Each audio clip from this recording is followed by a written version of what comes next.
안녕하세요. 88 정복 한의사 서정복입니다. 오늘은 여러분들이 또 많은 궁금증을 가지고 계시는 운동에 대해서 한번 말씀드려보려고 합니다. 운동 하나를 하시더라도 정말 열심히 하시는 분들이 지금 너무 많으신 것 같아요. 이미 운동의 중요성에 대해서는 많이들 알고 계실 거는 같은데 이 부분을 한 번 더 건강의 관점에서, 그리고 우리가 나이가 들어가면 갈수록 얼마만큼 이 운동이라는 게 필요한지, 이런 부분을 좀 설명을 드려보려고 해요. 특히나 지금 운동을 안 하고 계신 분이 있다, 귀를 쫑긋 세우시고 이 부분은 한번 들어보시면은 여러분들의 건강 수명을 유지하는 데 있어서 가장 중요한 포인트가 될 거라고 생각이 듭니다. 운동의 중요성에 대해서는 모르시는 분이 사실 없을 거라고 봅니다. 왜냐하면 운동이 중요하다는 이야기가 너무 많이 나오잖아요, 사실. 그러면 어떤 지점에서 운동이 꼭 필요한가? 운동이 1차적으로는 칼로리 소모에서 가장 중요하다라고 대부분 알고 계실 거예요. 그래서 다이어트에는 운동이 꼭 필요하다. 그리고 체중 조절에는 운동이 꼭 필요하다. 운동 없이 체중 조절을 하기는 쉽지가 않거든요. 그렇기 때문에 운동을 통해서 대사량을 높여서 체중 조절을 해내는 부분에 있어서 되게 중요한 포인트가 되고요. 또 다른 하나는 뭐냐면 정신 건강에 있어서도 운동에 도움이 된다라는 거는 이제 너무 많은 또 연구 논문들이 나오고 이게 입증된 바가 너무 많습니다. 다들 겪어보셨을 거예요. 내가 아플 때 내 몸이 아프니까 짜증이 나는데 운동을 하니까 몸이 건강해지더라 라는 건 이미 많이 밝혀져 있고, 그걸 통해서 우리의 정신 건강까지 좋아지게 만든다 라는 측면에서도 운동이 꼭 필요하다고 볼 수 있겠습니다. 그리고 우리가 일상적인 생활을 하는 데 있어서도 이 기본적인 집중력 향상, 그리고 업무 효율을 향상시키는데도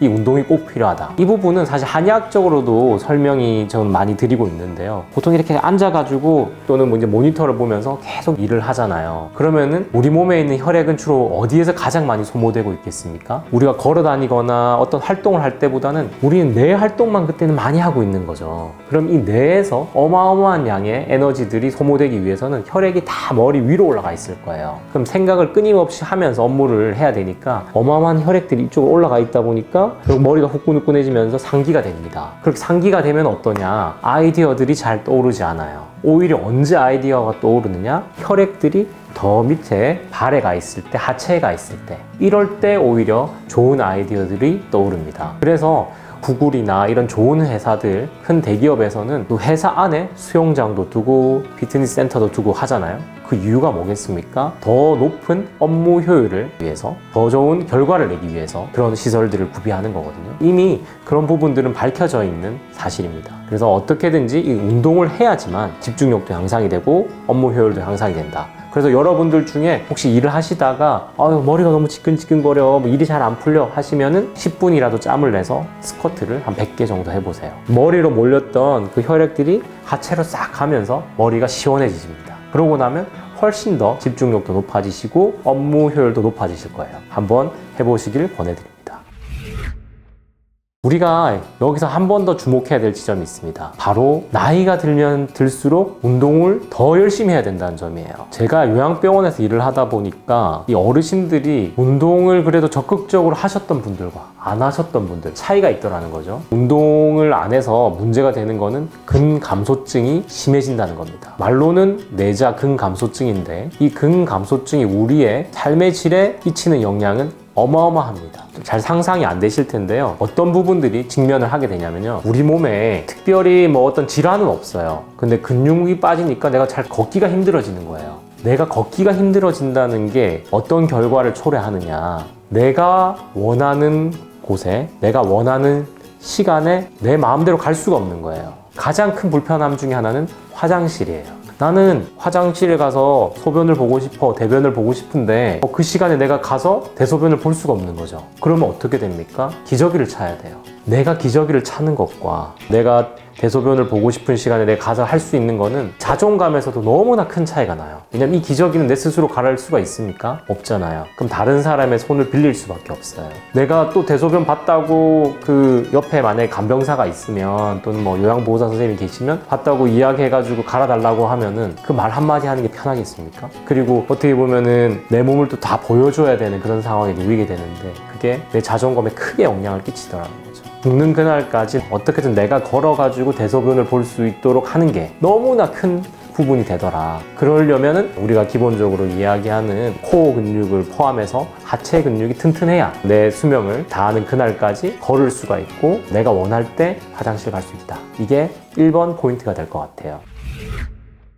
그럼 또 다른 경우를 한번 생각해 봅시다. 근감소증이 오다 보니까 이제 걷는 것도 이제 좀 불안해지는데 삼키는 근육이 음식을 먹으려고 하면은 이것도 다 근육으로 넘어가게 돼요. 식도를 통해서 내려가는 것도. 근데 내 삼키는 기능이 안 돼요. 그러면 어떻게 됩니까? 아직까지 나는 심장은 괜찮고 치매도 안 왔다고 치자고요. 근데 이 삼키는 기능이 떨어져요. 그럼 내가 내 스스로 퍼가지고 먹으면은 자꾸 사례가 걸리고, 그럼 사례가 걸리면 어떻게 됩니까? 음식물이 기관지를 따라서 폐로 들어가요. 그럼 흡인성 폐렴이 생겨요. 근데 흡인성 폐렴은 노인 환자분들한테는 치명적인 질환입니다. 생명을 앗아갈 수 있는 치명적인 질환이 돼요. 그렇기 때문에 사례가 걸리기 시작하면 입으로 넘기는 게 너무 위험하기 때문에 저희 같은 요양병원에서는 콧줄을 꼽자고 하는 겁니다. 죽는 것보다는 그래도 어떻게든 콧줄이라도 꼽아서 또는 위장에다가 바로 관을 연결해서 위로관을 통해 가지고 이제 음식을 공급하던지 이제 그런 방법을 취할 수밖에 없는 거죠. 그렇게 되면은 그 환자분은 어떤 걸 빼앗기게 됩니까? 맛을 보고 음식을 먹을 수 없는 상태가 돼버리는 거예요. 맛은 지금도 보실 수가 있어요. 근데 어쩔 수 없이 콧줄을 써야 되는 상황이 되는 거죠. 그렇게 되면은 우리 인간은 먹는 행복이 어마어마하잖아요. 요새는 옛날처럼 많이 먹지 못하던 그런 시대가 아니잖아요. 너무나 많은 음식들의 다양한 맛을 즐기면서 저희는 살아왔잖아요. 그 행복이 한순간에 사라지는 겁니다. 너무나 우울한 상황 아닌가요? 그렇기 때문에 수명을 다하는 그날까지 내가 내 입으로 내가 먹고 싶은 음식을 떠서 먹을 수 있다. 이거는 너무 큰 행복입니다. 근데 이 행복을 지키려고 하면 운동을 해야 된다는 겁니다.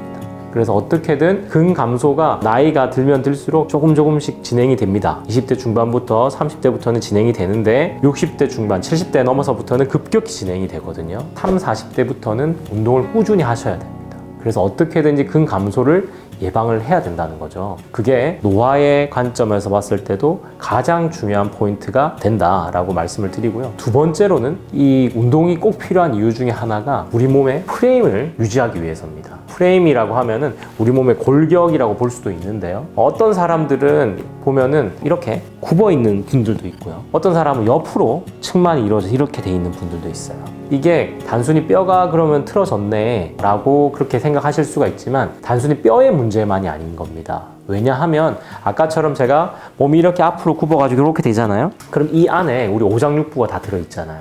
이 오장육부는 쪼그라들 수밖에 없어요. 원래는 이렇게 몸이 펼쳐져 있으면 여기 있는 폐만 살펴봐도 폐도 충분히 자기 공간을 확보하고 숨을 쉴 수가 있어요. 근데 이렇게 쪼그라들어 있으면 폐도 쪼그라들 수밖에 없어요. 그렇기 때문에 폐의 기능이 자연스럽게 떨어질 수밖에 없는 거죠. 이 오장육부가 제 기능을 발휘해서 건강한 본연의 어떤 기능을 충분히 발휘하기 위해서는 이 몸이 바르게 골격근이 딱 잡아줘서 프레임이 딱 이렇게 서 있어야 되는 겁니다. 근데 현대인들은 앉아서 근무를 많이 하다 보니까 모니터를 앞에 두고 있다 보니까 자꾸 앞으로 나가요. 그러면은 라운드 숄더가 이렇게 자연스럽게 되고 자꾸 등도 굽고 이런 체형을 가지신 분들이 많아요. 근데 나이가 들면 또 어떻게 됩니까? 등이 굽었다는 거는 등 근육이 약하다는 거거든요, 지금. 나이가 들면은 점점 더 근육이 떨어지기 때문에 더 굽어져 버려요. 그렇게 되면 몸의 형태가 안 이쁘다, 뭐 이런 것만의 문제가 아니라 이 프레임이 무너지는 걸로 인해서 우리 몸의 오장육부의 기능도 급속도로 같이 떨어진다는 겁니다.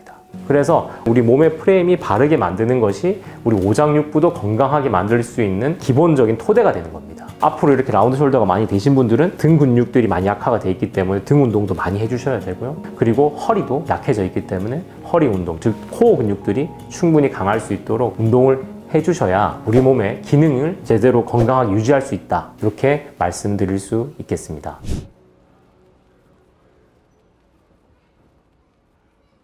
오늘은 운동이 왜 중요한지에 대해서 살펴봤습니다. 이런 내용들을 바탕으로 당장부터라도 사실 운동을 안 하고 계신 분들이 있다면 거창한 운동 아니라 단순히 산책 정도라도 러닝 정도라도 한번 시작을 해보시면 앞으로의 삶의 질은 완벽하게 달라질 것이다. 이렇게 말씀드릴 수 있겠습니다. 오늘 내용이 유익하셨다면 구독, 좋아요 부탁드리겠습니다. 감사합니다.